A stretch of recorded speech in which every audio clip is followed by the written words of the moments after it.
नमस्कार, मैं हूँ आचार्य ई कुणाल। आज मैं आपको भाग्य रेखा पर विशेष चर्चा करूँगा।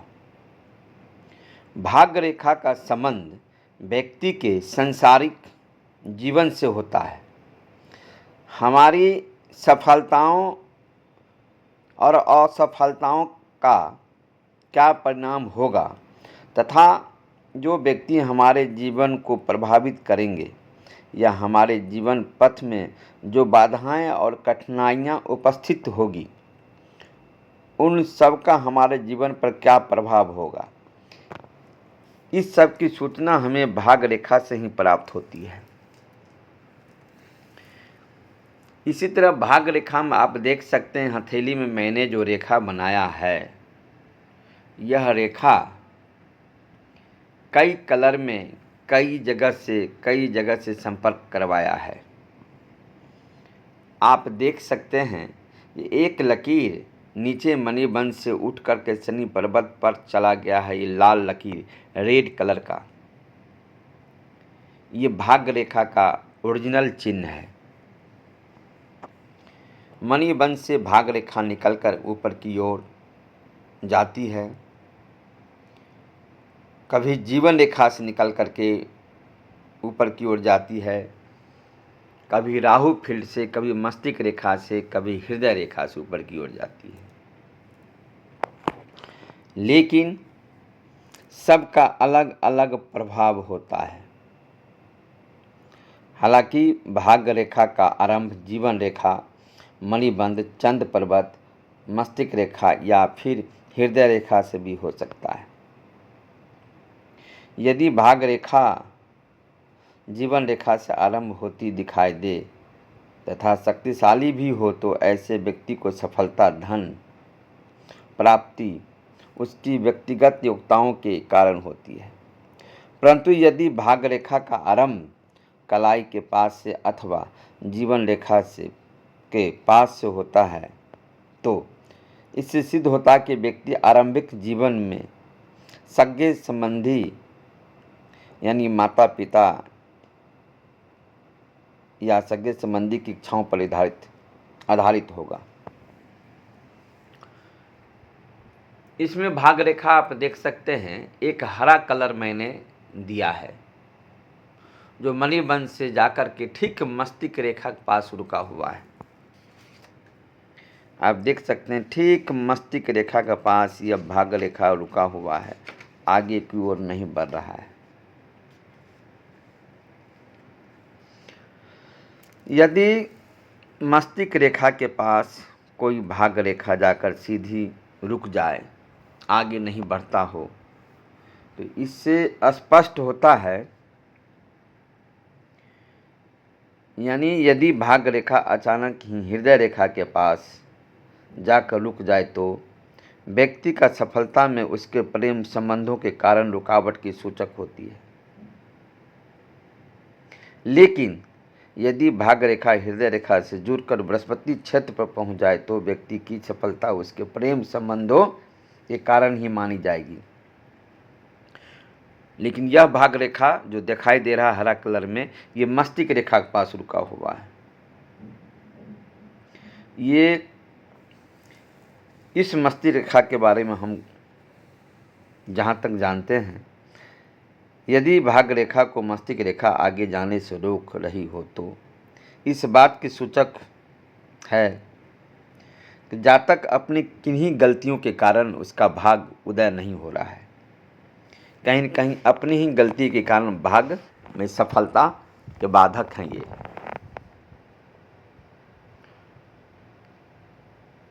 लेकिन जो व्हाइट कलर का एक रेखा दिखाई दे रहा है, इस तरह के अगर के भाग्य रेखा में जाकर के चंद्र शुक्र पर्वत से निकल करके अगर भाग्य रेखा में टच हो जाए, शुक्र पर्वत से दिखाई दे रहा है, तो ऐसे जातक को 100% किसी प्रेम संबंध के कारण ही भाग्य उदय होगा।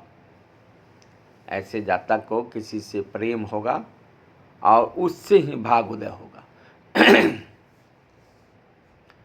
आप देख लीजिए, फिर इसी भाग्य रेखा में से एक रेखा निकल करके गुरु पर्वत पर पीला कलर में दिखाई दे रहा है, आपको चला गया है।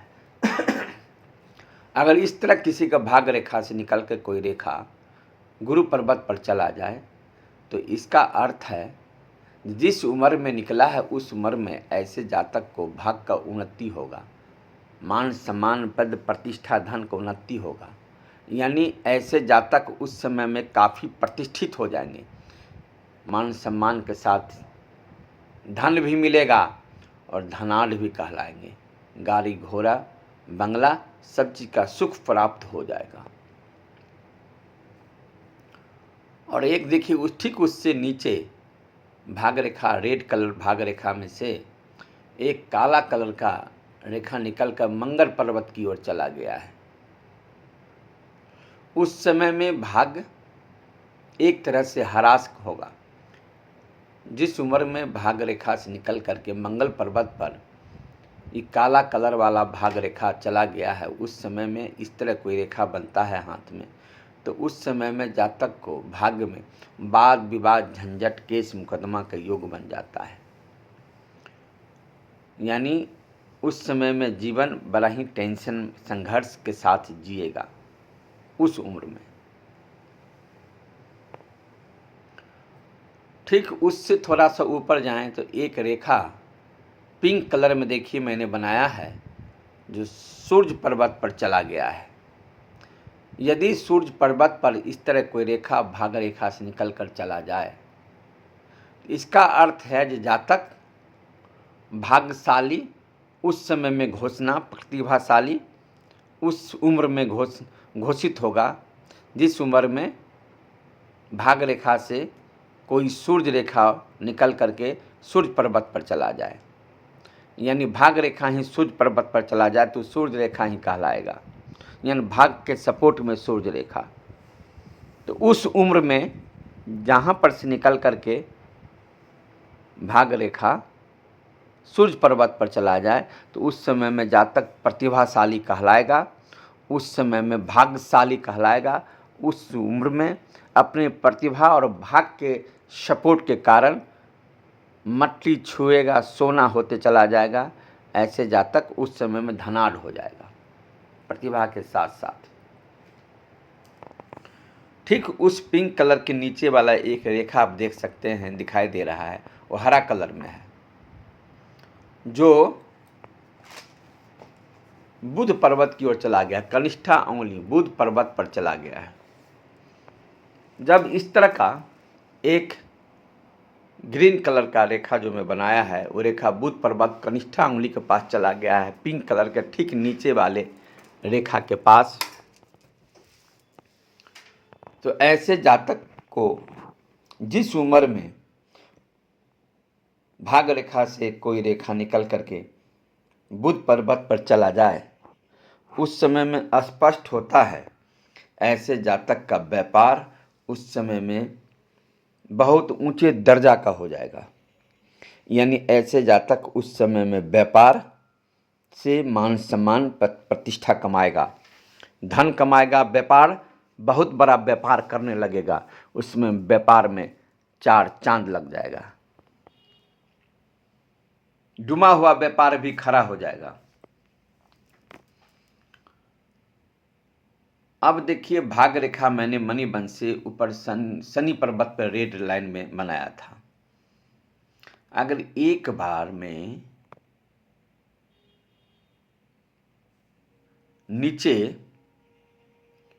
मणिबंध यानी कलाई के थोड़ा सा ऊपर जाकर के मणिबंध से एक लाइन में शनि पर्वत पर चला जाए भाग रेखा, और इस तरह कोई रेखा छीट-पुट दिखाई नहीं दे अगल बगल दोहरी, या कोई रेखा डांड पांत निकल करके आगे पीछे नहीं जाए और एक लाइन वहाँ चला जाए, तो यह रेखा बहुत अच्छा नहीं कहलाएगा, क्योंकि मणिबंध से एक लाइन में खींच करके शनि पर्वत के मध्यमा उंगली तक पहुँच गया है, तो अच्छा नहीं कहलाएगा। क्यों नहीं कहलाएगा?